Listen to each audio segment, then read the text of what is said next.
Well, thank y'all for coming. I will have you guys out of here not too long. This thing will not last an hour, even though they gave us an hour. So I know that's usually enjoyable for the people who listen. They have a little bit more free time. So my name is Josh Elledge. Today I'm going to be talking with you guys about nurse practitioner residencies. So a couple years ago, one NP resident said this phrase to me. She was holding back tears, and this was 4 months into our training program. Now, I don't know if that says a lot about our training program, but she said, "I don't know if this is my calling." Yet on this slide, in her interview, these were some of the things that she said to us just 6 months before then. 6 months earlier, she described herself in these ways. She said she had a passion and a desire to help people. She found out she loved primary care when she was in clinicals. She wanted to address the gap for uninsured populations and felt that there was a ministry here in the U.S. This is obviously a huge change in just a few months. And I'm willing to bet she's not the only person who's ever said this phrase. I'm quite sure many more people have definitely at least thought it at some point in time in their career. And so I've known for many years that I wanted to love patients to the best of my ability, to encourage, inspire, and prepare other people to deliver health care just as Jesus would. I've known that was my calling. I was pretty solid in it. But even I can remember saying those same words of, "I don't know if this is my calling," to one of my mentors. I was reeling under the mental, emotional, even physical and spiritual exhaustion that commonly comes with the first couple years of being a nurse practitioner in primary care, FQHC world, underserved medicine. I remember that phone call all too well. It was 11 o'clock at night. It was Dr. Waits. It was one of my mentors, and he is not Dr. Waits. He's my homie, but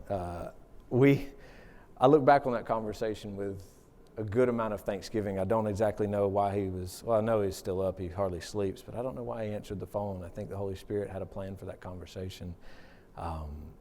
He was a blessing to me, and he walked me through some difficult things. And I know there's not a lot of people who have a mentor like that would answer when you're at that breaking point. Yet when reflecting on the concept of difficult times related to being a nurse practitioner, the struggle isn't just felt by the nurse practitioner themselves. So imagine that you're a physician and you just hired a new nurse practitioner right out of school. One day, you're in a meeting or you're off-site at continuing education, maybe at a conference like this. You're on vacation maybe, or you're just busy. And you get a phone call from one of the LPNs at your clinic. And she starts to tell you about the new nurse practitioner that you just hired is refusing to see a chest pain patient. This is a true story. And she won't even go in the room because it's outside of her scope of practice. She's very nervous, very uncomfortable. She's freezing up. And once you as the physician decide that you're going to fully commit to this phone call and try to walk the nurse practitioner through the visit, discuss important questions, differentials, put a plan together, she still refuses to go into the room. So the nurse, the LPN, ships the patient off to a nearby hospital without ever having had an evaluation by the nurse practitioner. And in this scenario, which again is shocking yet true, that nurse practitioner simply felt unprepared. That's not me, by the way. I just want to clarify. It wasn't me. I've done some crazy things, but just to be transparent, that nurse practitioner didn't feel confident. She didn't really feel competent either. She froze. And I believe that her freezing was caused by that lack of confidence, It created a healthcare barrier for the patient, and it was inefficient, to say the least, for the staff and the collaborator. Sometimes I wonder, though, the impact that it had on that nurse practitioner. Not just the patient, not just the physician, but the actual nurse practitioner. Wouldn't it be a blessing, though, if this patient could have been adequately assessed and cared for?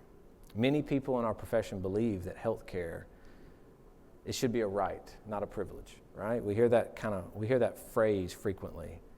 But is it possible that having a sound provider could also be a right and not just a privilege? And to go even one step further, would it be possible to say that participating in a postgraduate training program could be a right and not just an opportunity for some people? So today, I'm going to talk about nurse practitioner residencies, the needs, the benefits, and my vantage point is coming from a primary care FQHC setting, which is all I've ever known. And this is where our program is in. So before we talk about our program, I want to introduce you briefly to Cahaba. That's an actual picture that I cannot say that I took, but it's beautiful. For the past 7.5 years, I've worked for Cahaba, which is an FQHC in West Central Alabama. We have more than 25 locations. We house more than 600 employees, more than 80 primary care providers, including both physicians and APPs. In 2022, we tracked almost 160,000 individual patient encounters across the organization. We have primary care offices, school-based health clinics, and a couple dental offices. I've been the program director for our residency for the past 6 years. During that time, we have graduated 21 residents. Of those graduates, 90% are still employed in FQHCs across the country, and 94% are still in primary care.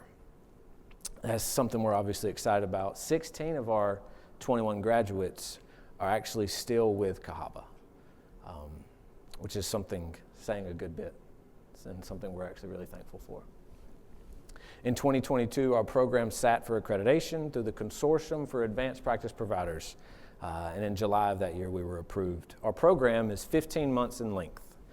Half the week are residents. They're seeing patients on their own, and then they progressively ramp up throughout the year. They see 1 patient an hour early on. They get to where they're seeing 4 patients an hour by the end of the year.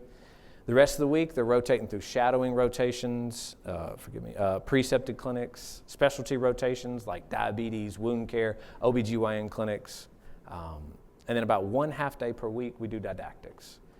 We evaluate our residents regularly, and we train them not only in the clinical aspects of care, but also in regards to professionalism, leadership, kind of running the healthcare team, quality improvement.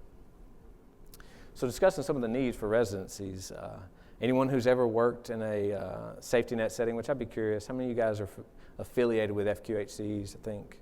Yeah. You guys can relate to the notion that FQHCs are complex clinical systems impacted by various social determinants of health, behavioral and mental health issues, as well as substance abuse issues.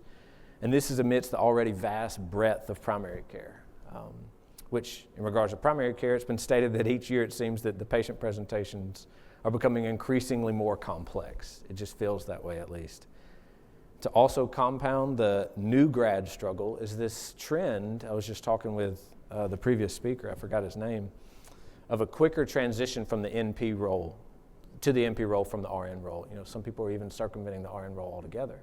So if you just imagine throwing a nurse practitioner into this FQHC environment without any even RN experience, it's a very difficult setting.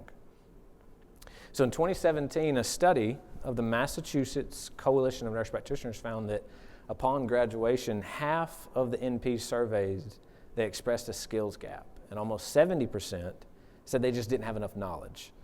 And actually 1 out of 2 providers, 50% of the nurse practitioners, said they just felt unprepared to practice. And the majority of them said that their NP training was rigorous, their schooling was great, but it just wasn't enough to prepare them for that primary care role. This transition to practice for NPs, it's been described as stressful, turbulent. It tends to lend itself to decreased job satisfaction, increased intent to leave. 30% of NPs indicated in one study that they were ready to leave their current job, and that statistic is twice as many as physicians. So I couldn't find any stats on a first-year nurse practitioner and the retention rate, but in my role at Cahaba, I serve as a APP lead over about 40 different APPs. And having seen many people come and go, I feel like 30% retention rate in that first year is actually being quite modest, specifically within safety net clinics. And so what's even worse, though, is nurse practitioners, it's not just that they end up leaving the company that they're working for. We've seen a lot of them either go back to the bedside and work as an RN, or they'll leave the healthcare workforce altogether. So there's another quote that a new grad nurse practitioner said to me. After working at Cahaba for about 5 to 6 months, she ended up resigning. And this was one of the things that she said to me. She said, and this was not one of our residents, this was a missionally minded, passionate, charismatic, and frankly, she was just a bright human.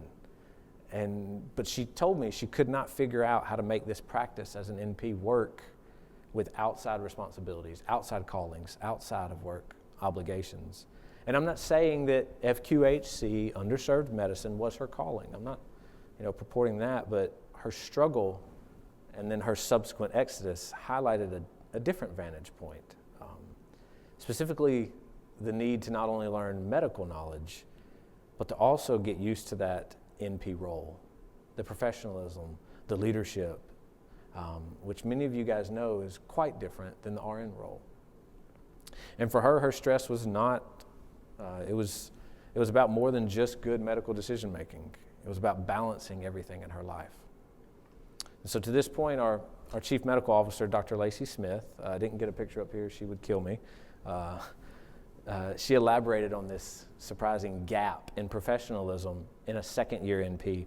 She said that even if their medical knowledge and their patient care competencies had progressed at the expected rate during that first year, the things that plagued most nurse practitioners in their second year were those administrative tasks, those role responsibilities like leading the healthcare team, getting their notes done on time, handling messages from staff, and delegating. That's a dreaded word that's so difficult for our nurse practitioners to do. Nurses tend to have this mindset of wanting to do everything themselves, and I think it's very common for any provider really, but it seems to be rampant amongst our nurse practitioners of delegating and how much burden that can be if you're not delegating well, and when to delegate and how to do it. So this, more than just a simple lack of medical knowledge, seemed to overwhelm and create longer work hours, higher stress for nurse practitioners. And on a similar thread of this topic that I want to kind of get at, and that a past elder of mine once said that the great omission from the Great Commission is discipleship. Discipleship being teaching others, bringing them alongside, not just baptizing them and sending them out into the world, but showing them how to walk day by day. And obviously there's a difference between postgraduate training and following Jesus, but I think there's still a good point in that phrase regarding humans and the need for discipleship or training in everyday life. And learning medicine, particularly as a nurse practitioner, is no different. Over the past 60 years, it seems that physicians are increasingly choosing other specialties besides primary care. In 1960, 50% of physicians were generalists, but in 2021, that number had been cut in half and only 13% were in primary care. 13% of physicians chose primary care. And in 2022, the U.S. Bureau of Labor Statistics noted that 42% of our nation's workforce were nurse practitioners, and 9% of those were PAs, for any of the PAs in the room. And that number tracks with us at Cahaba. We've got about a 50-50 split between physicians and APPs. In Kansas, though, where they had the highest APP to physician ratio, almost 80% of them were listed as APPs. What's interesting, though, is this is tracking faster than people previously predicted. A few years ago, they predicted that by 2025, next year, that we'd be at 33%. And we're already surpassing that at being at 42% of the NP population. So you can see here why, though, on this graph. Over the past 15 years, NP schools have produced graduates at an exponential clip. In 2017, they graduated 3 times as many NPs as they did in 2007. But on the physician side, in 2018, less than 3,000 med students matched with family medicine residencies. So there's a stark contrast between the amount of people that are being put out into the workforce here. But while we have plenty of NPs graduating, a discrepancy remains in regards to the amount of clinical training that they receive. Despite the fact that NPs in primary care, they oftentimes provide about 80 to 90% of the same services as a physician might, they receive less than 10% of the training. And by the time a physician finishes, just to really clarify this slide a little bit more, when they finish residency, usually it's around 15,000 clinical hours, including both med school and residency. Whereas an NP, on a good day, they've completed about 1,500 clinical hours.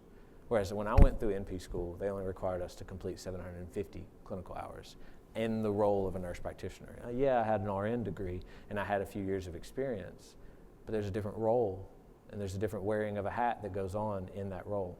There's a great difference between physician residencies and NP residencies in regards to the amount of training. Yet amongst new grad nurse practitioners, there's a specific interest for training and support. One study found that 90% of NPs said that they needed a mentor or a transition to practice program.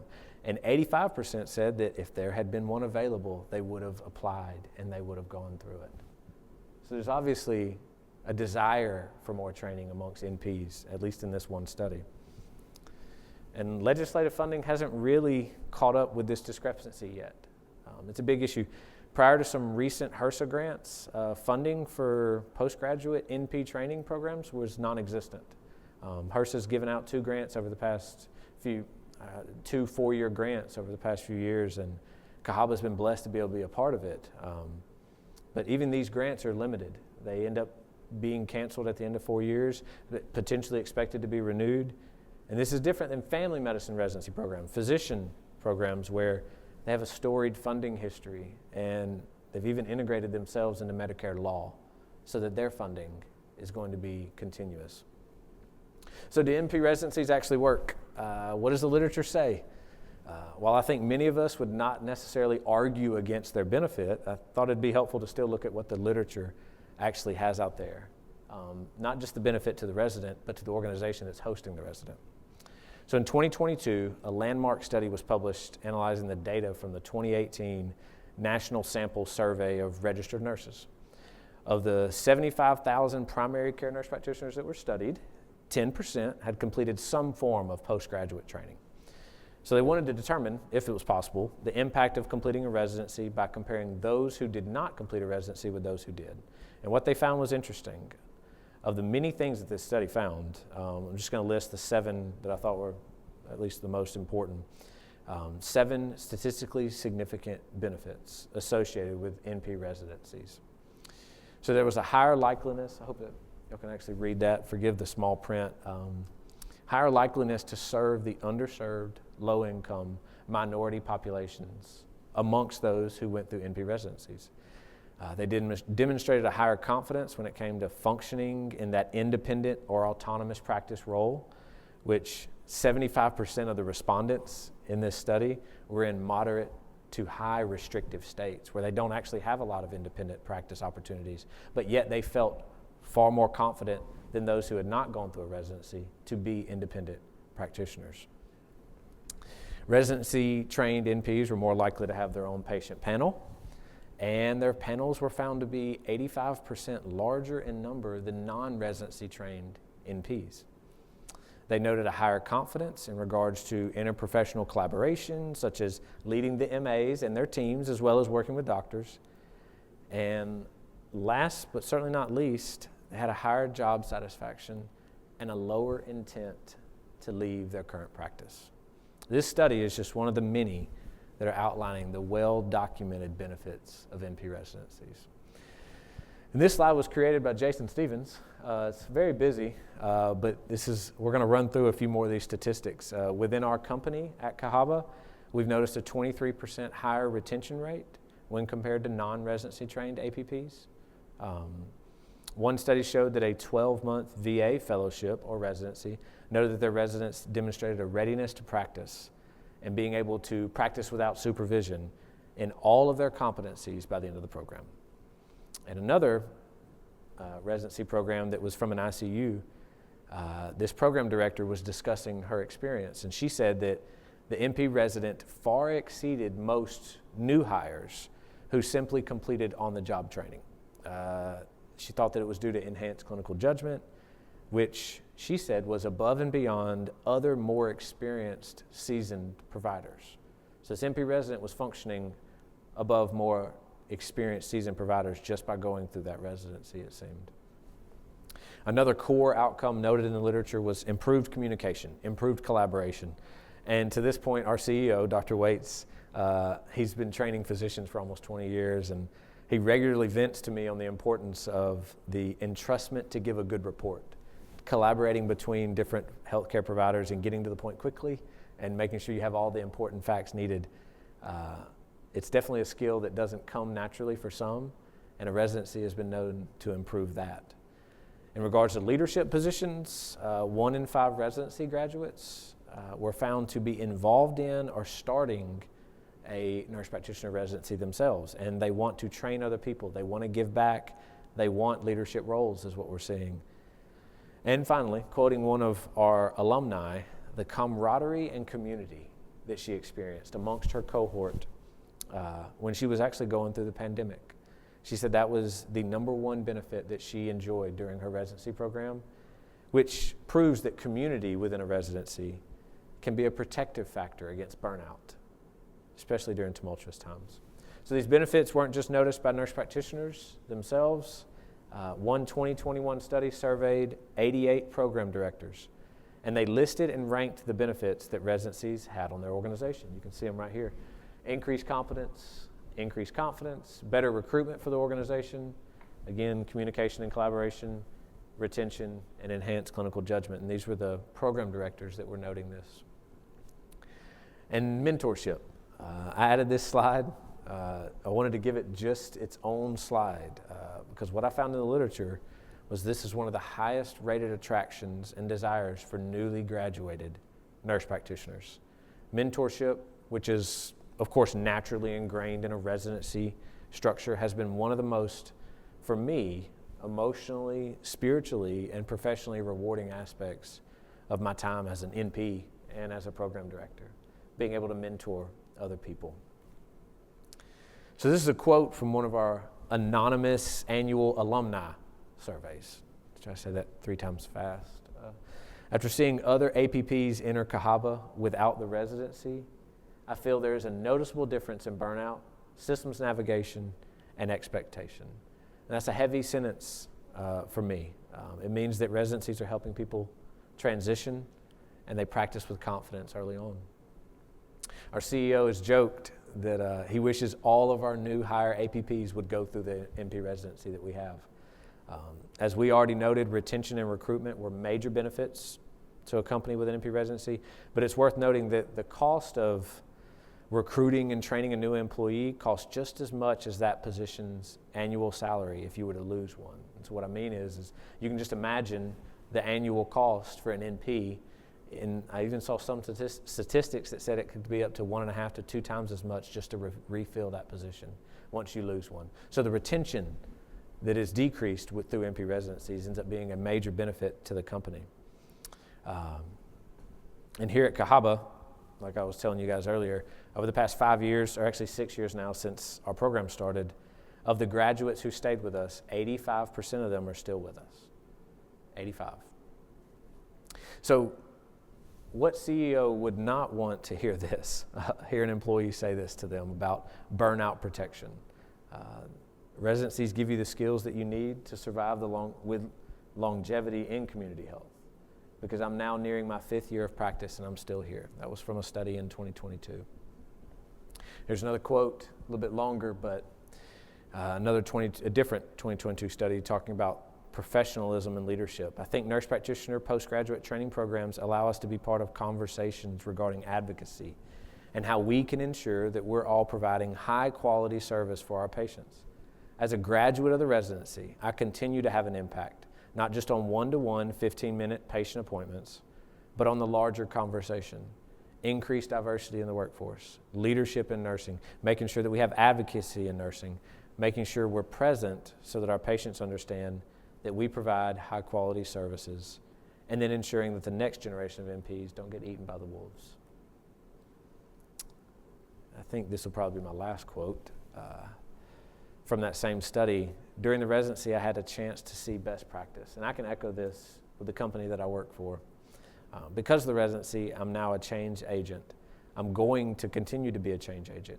I don't exactly know what that's going to mean, but I am, and you don't hear many people talk that way after working in primary care FQHC environments. To me, this revealed at the very least a confidence to be the leader in their organization, and it would be quite difficult to deny that this confidence, at least in part, wasn't due to the competence and knowledge that this resident gained through their program. So one of the most important questions that's inevitable with any new or exciting idea is, can we afford it? In 2016, I found a study that one residency wrote of their experience hosting a residency, and to support one FTE preceptor, which I think is reasonable. I think that's actually all that we have at our company is one full FTE. They needed to take in 3 nurse practitioners each year who saw 1,700 patients per year while paying them 80% of the starting NP salary around that area. And upon looking at our program costs and our budget, I would say this number is actually quite accurate. One of the other fun statistics from a financial point that is not on this slide, but I wanted to mention, one company presented at an annual conference last year for NP Residencies, and they said that they saved $100,000 annually on recruitment. They just quit doing recruitment for APPs because of their program and started to retain those NPs and saved $100,000. So what can be done? In regards to nurse practitioner residencies, what do we need to do to keep this movement going and enhance it even more? Just identifying some of the gaps. The Institute of Medicine in 2010 and in 2015 recommended residency training for nurse practitioners across the nation, which is good. That's good, but they failed to mention the need for accrediting bodies and standards consistent across different residencies. They failed to address the national capacity to be able to train those 27,000 NPs that graduated. Who's going to be training them and what kind of structures are going to be put in place. There's a strong need in the literature for data on actual patient outcomes. Many of the studies discussed today were focused on the perception of the resident or the program director, assuming that a more satisfied and better functioning provider likely has a positive impact on patient outcomes, but we'd love to see a little bit more data on that regard if possible. It'd also be good to have a little bit more standardization on the most effective training model, since most of the programs in the nation, they're differing in their curricular approach. There's no standard. And finally, the funding. There's a major need for funding, sustainable funding. Like I said, Hearst has given out a couple 4-year grants, but these monies are not guaranteed, nor are they ingrained in the national recurring budget. So as we get ready to wrap up, I want to give credit to a book and the authors of that book who made a huge impact on our residency as well as my role as a program director. 5 years ago, I wasn't even sure where to start. I stumbled upon these amazing humans, Carrie Bamrick and Dr. Margaret Flinter, and they sent me their book. It's free. I've actually got the link that I can share with anybody that wants it. You get the PDF version, but they started the first residency back in 2007. And honestly, if I had to say, just to give you guys some rough statistics, don't quote me here, about 5 or 6 years ago, there were only about 30 or 40 residencies in the nation, and now I think there's close to 500. So they're kind of booming, right? The first one was in 2007, though. Dr. Margaret Flinter and Carrie started it. And in this book, they outlined different, really honestly, the entire structure for what our residency is built on.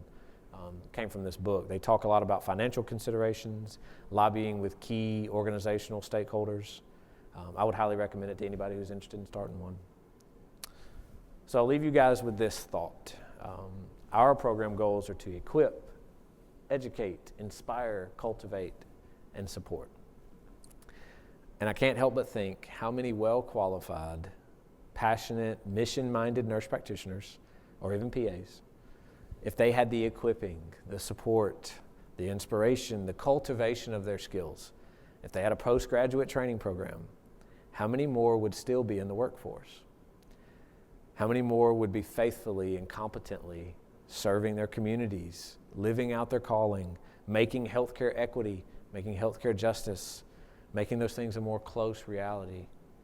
How many more would still be on the front lines if they had this?